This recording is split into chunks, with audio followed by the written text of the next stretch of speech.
All right, our brand manager here at 93.3 The Drive, Rick Hirschman, has moved on to start the new chapter of his life. So it's time to meet the new guy. Fritz! Yes, it's my new chapter here. Because John and Nancy are still talking.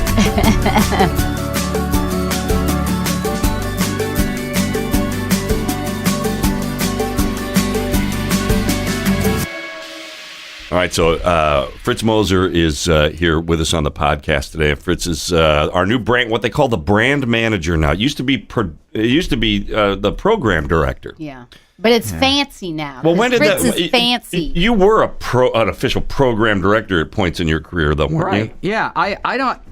This whole brand manager title is new to me too. I think it's because radio is more than just radio anymore, right? I mean, it's socials, it's digital, which I'm not even sure what all that means anymore. But it's all about making sure the brand, like the Drive, is everywhere. It's the stupid internet. So what it means is you do twice as much work for the same amount of pay. That's what brand manager. That's what Sorry, brand manager Fritz, means. Yeah, they didn't tell me that. So. No, I mean there's a lot to keep track of, obviously. So, and you seem very organized, which I like.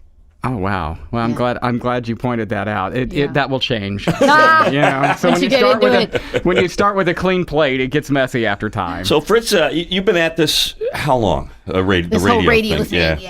Let's see. I started in high school, and so the mid '80s, I had a high school program, and then like my first full-time job was like 1987. Just kind of stumbled into it. Was going to school to be an accountant.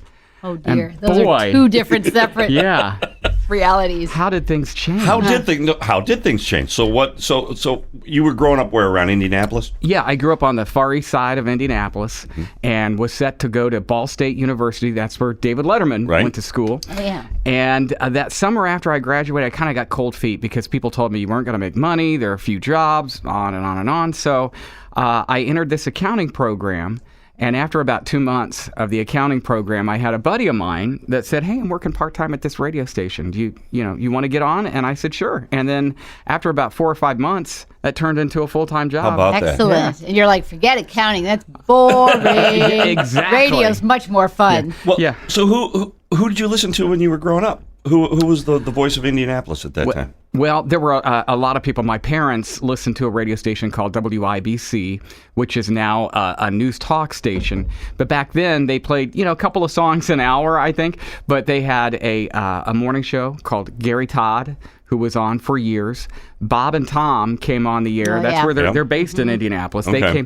They came on the air around 1983, 1984. So that was like, that grabbed my attention. I thought, now that's what I want to do. That's interesting, stuff, yeah. So, and then I listened to a lot of Top 40 radio. WZPL was the Top 40 player in town. Yeah, and then you find yourself stumbling into it, which is very interesting. I know, and I've been fortunate enough to work with all of those brands at some point during my career. So I am living the dream. How about it? So a lot of radio folks do tend to jump from town to town and kind of travel the country.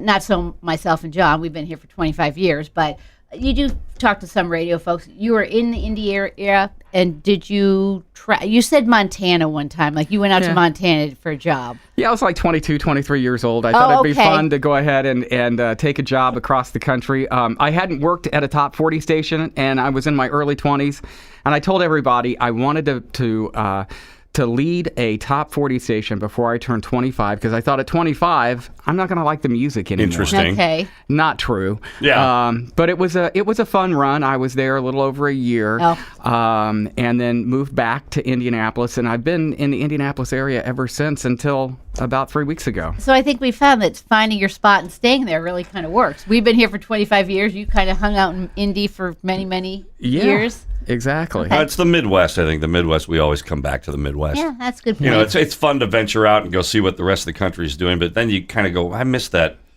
Midwest sensibility, that Midwest consistency, you know what I mean? Right. And then you come back and it's like, that's pretty nice here. It works. It is. And I've had opportunities to go elsewhere, especially out west and things like that. But, this area is home. I'm only 3 hours away. Yep. from where I grew up. My mom is getting a little older and Right. things, so that's important. My son lives in the Indianapolis area, so being close and just a few hours away, that was important to Yeah, me. for So, sure. Yeah, well, that's one of the reasons that Rick was moving too, because his mom, is down in South Carolina, so he's doing that and keeping an eye on her, and you know how it is. It's Has some parents kids and down there. parents, and on all that kind of stuff. So in our 25 years here with 93.3 The Drive, so Nancy and I have had 1, 2, 3, 4 program directors now. Yeah. Is it us? Why do you guys keep leaving? What's going on? For We're worried about that. over 25 years, that's not bad. Actually, I mean, okay, that's really, a good you know? point. I mean, if you think about it, I know guys that go like every year or 18 months, I don't know. We're starting not to get chasing them We're away. starting to get a stigma. What is it about what was it about the Peoria job that made you go, hey, this might be the place to go? A couple of things. Number one, the location. I said it's only just a little more than 3 hours away from home, so that made it nice. It's a good market size. Just traveling here, I loved what I was seeing. I've never been a part of a river town before, and last night I just went to the stage over there by the river. Yeah. That's beautiful. It is. And so the location was important. The company, we're part of the Midwest family, and I've got several friends that work at Midwest Communications and other markets, Yeah. and they've kept telling me for years and years and years, this is where you want to be, because they're very kind of old-fashioned. Radio people. Yes, radio people. They're just that this company is just different than a lot of the big corporate conglomerates.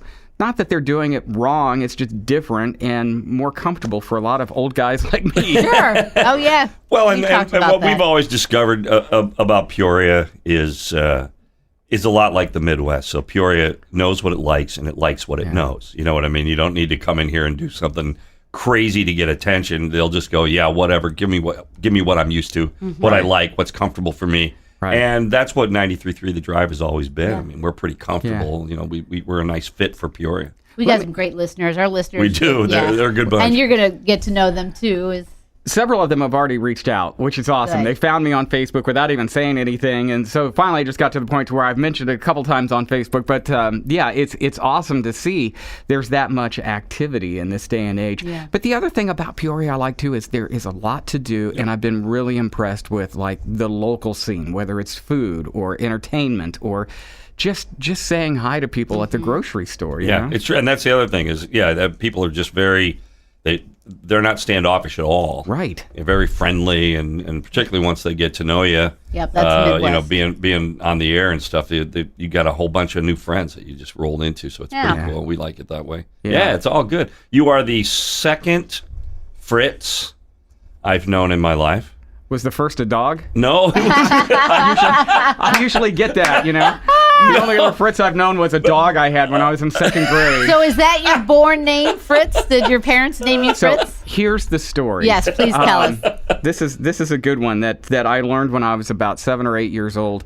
My real name is Max Moser II. My dad was Max when I was born. I was born in Muncie, Indiana, and my parents were driving home, and back then we didn't have car seats. Right. So my mom was holding me in her arms while we were driving home, and she said something about like, "Oh, look at Max." And my dad turned and said, calling him Max wasn't the right thing to do, because I'm going to get so confused whenever you say Max. I'm not sure you're going to talk about me or him or whatever. And my mom looked and said, "Fine. What do you want to call him?" And without hesitation, he said, "Fritz." So that stuck. and that's it. All So right. the first day of school, growing up, they would always, do roll call, and they would say Max, and then I would explain, yeah, my name's Max, but I go by Fritz. So, if you were to say Max, I wouldn't even turn my head. Yeah, right. Unless I'm you're not HR. known, yeah. So yeah. Okay. That's a pretty good story. I just heard the story. You share this in common with Denzel Washington. So Denzel Washington was being interviewed by somebody, and he said, "Actually, my name is pronounced Denzel, not Denzel." And they said, "What's up with that?" He goes, "Well, I am the son of Denzel Washington." Right? And he finally got so sick of us both going, "What?" when Mom would say Denzel. and he said, "You're going to be Denzel from now on." It's just that very slight, yeah. I hadn't heard that We before. did. But Yeah, it's heard kind of that. cool that I've got something in That's common right. with Denzel. That's or Denzel. right. You Yeah. got Denzel Washington. Anyway, we just wanted to have you hop Yeah. on here for a couple minutes and introduce everybody to you. You know, they'll hear your voice on the radio, but sometimes it's nice to get a little deeper in. You got kids, right? You got Just one and done. He's Max as well. He's Max the third. Are you serious? Yeah. He thought he wanted to do this for a minute, and and then he wised up and saw the paycheck. right. He's in his mid-20s now, and he's working at a little plastics manufacturing company. Cool. He actually went to Concordia in Chicago for a couple of years. Finished up getting his bachelor's in Southern Indiana, and he's trying. You know, like a lot of kids these days, a lot of young adults in their mid-20s, just trying to figure out what he really wants to do. It's very interesting, isn't it? Because our generation, you kind of got into something and you stuck at it. Right. You know, and now, I mean, I've got kids in their mid-20s and in their late 20s now, and they're still like looking for the next thing. Always. They're always looking for the next thing.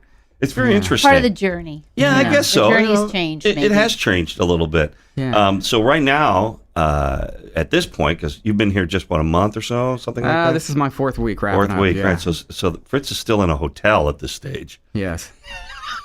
For just a couple more weeks. Yeah, you found a permanent found a place. home. Finally, yes. Yeah. How's that been?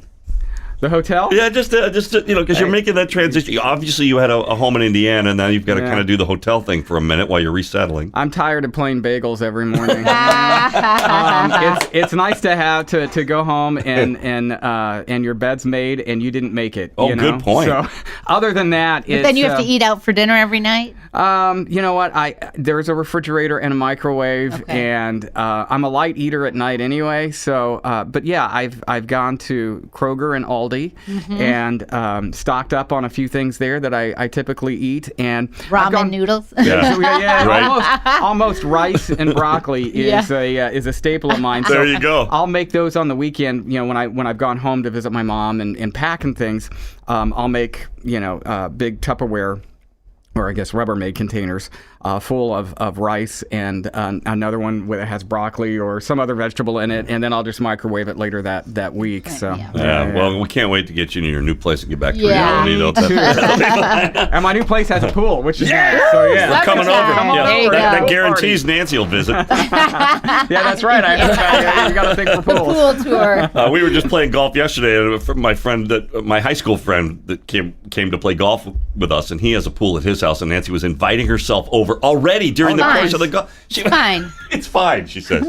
Invite herself over. You'll thank me later. I know You'll that. Get invited It's too. all good. Well, we welcome you, and Yeah. it's really great. And I told everybody, like, after the first couple conversations that you and I had, I was like, well, he speaks the language, so we're good. Hey, You know, you radio people are radio people, and we're all Right. nuts a little bit. But if you speak the language and get it, you know what I mean? You look at each other going, yes, I understand what Yeah. happens. And yeah. Yeah. So welcome. You'll fit right Thank in, you. and you enjoy it. And we're happy to have you. So happy to be here. Thank you guys so done. much. All right, Appreciate it. Fritz Moser joining us on the podcast today, and we thank you for joining us. And as always, if you keep listening, We'll keep talking. see you next time. Bye.